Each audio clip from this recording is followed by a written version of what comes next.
Baik, Assalamualaikum warahmatullahi wabarakatuh. Sini kami dari kelompok 8 akan menjelaskan mengenai prosedur atau langkah-langkah yang akan kita lakukan mengenai uji validitas dan reliabilitas dengan menggunakan software SPSS. Untuk variabelnya sendiri di sini ada 3 ya, yang 2 variabel bebas dan 1 variabel terikat. Variabel bebasnya ada kesadaran dan persepsi dengan masing-masing subvariabel sebesar 7, dan variabel terikatnya juga sebesar 7 untuk subvariabelnya. Oke, langsung saja kita copy bagian datanya saja.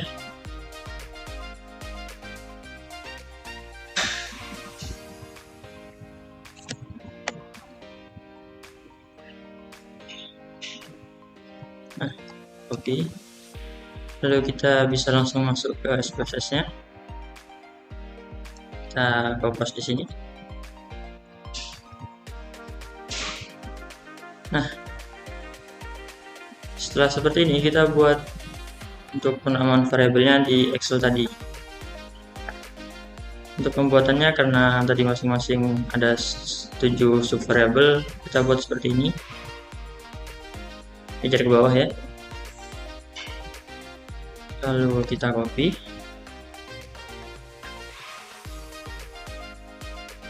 Kita masuk ke variable view, kita name dan copy lagi. Nah, di sini otomatis untuk penamanya sudah terganti. Nah, sekarang lanjut untuk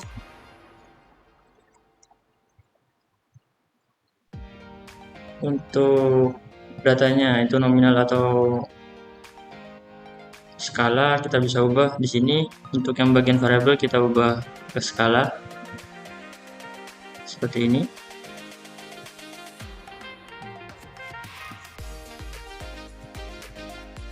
Nah, sedangkan untuk yang bagian pertanyaan atau subvariabel kita ganti ke nominal.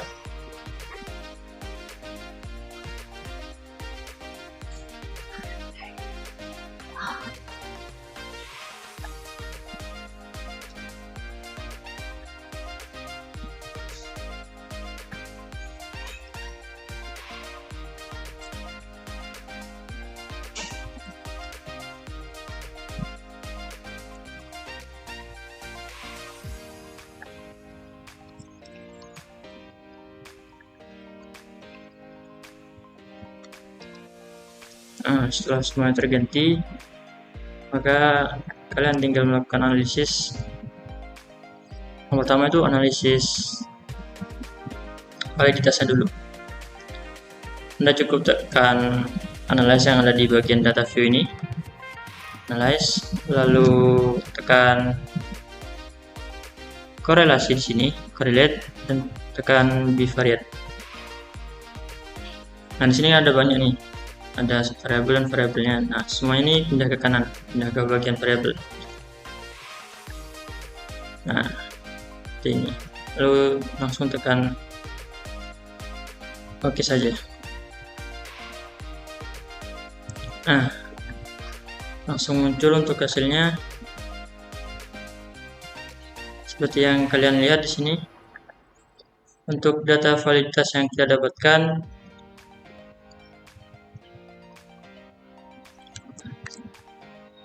yaitu dari hasil tabel ini juga menunjukkan bahwa secara keseluruhan atau secara simultan seluruh variabel dapat dikatakan valid. Namun ada beberapa variabel atau subvariabel di sini yang angka signifikannya itu kurang dari 0,05. Seperti ini, variabel berapa ini?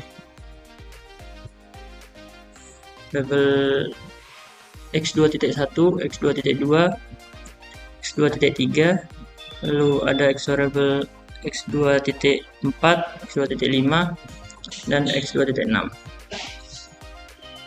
Nah, itulah variabel-variabel yang belum valid ya jika dihitung secara atau diukur secara parsial, karena nilai sig-nya yang kurang dari 0,05.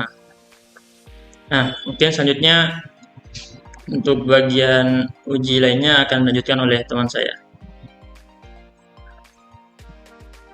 Baik, selanjutnya saya Afifah Dwi Stuti dari NIM 23107. Saya akan melanjutkan yang selanjutnya telah dibahas oleh teman saya. Oke, untuk langkah selanjutnya itu uji reliabilitas, yaitu langkah pertama kita masuk ke analyze, langsung ke scale, lalu kita masuk ke reliability analysis. Oke, terus kita masukkan semua data tersebut ke items. Oke.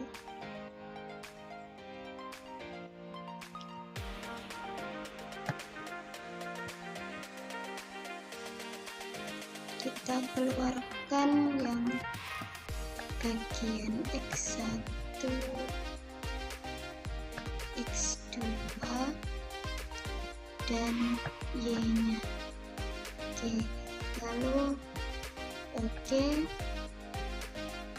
Dan untuk hasilnya tersebut, dan untuk hasil ini menunjukkan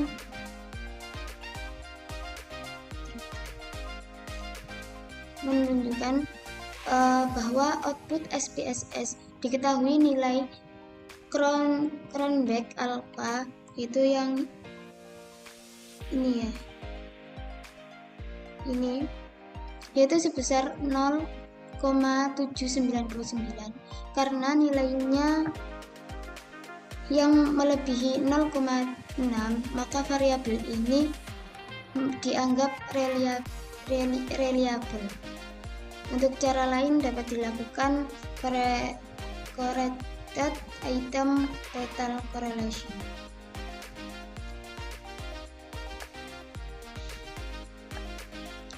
Baiklah, selanjutnya saya Sunarsi dengan NIM 003. Di sini saya akan melanjutkan penjelasan dari teman saya uji reliabilitas dengan menggunakan cara correlated item total correlation. Langkahnya yaitu klik analyze, terus scale, pilih reliability analysis, lalu ini Ctrl A dulu, kita pindahkan ke sebelah. Nah, selanjutnya Ctrl A kembali semuanya, pindahkan semua ke kolom item. Di sini X1 kita kembalikan lagi ke kolom sebelumnya, X2 juga, X2 dan X3 kita kembalikan juga ke kolom sebelumnya.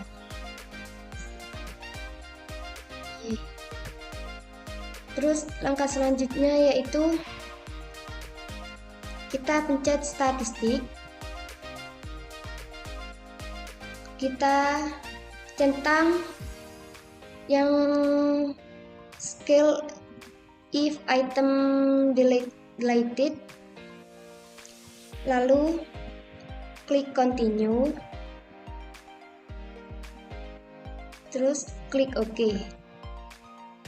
Nah, di sini sudah keluar hasilnya.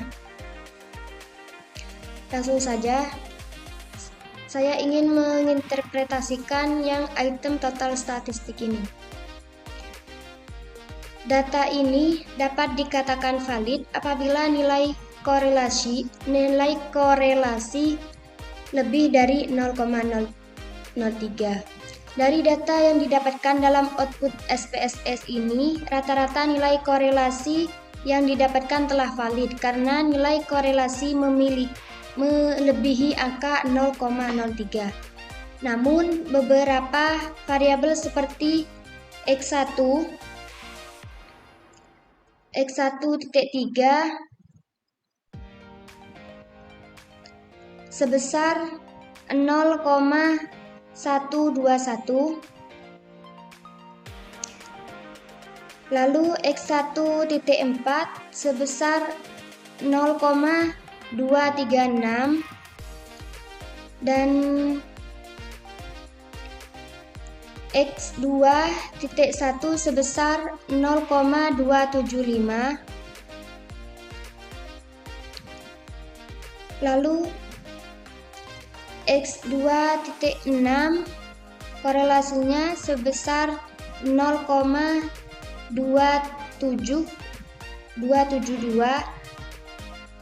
X2.4 korelasinya sebesar 0,288.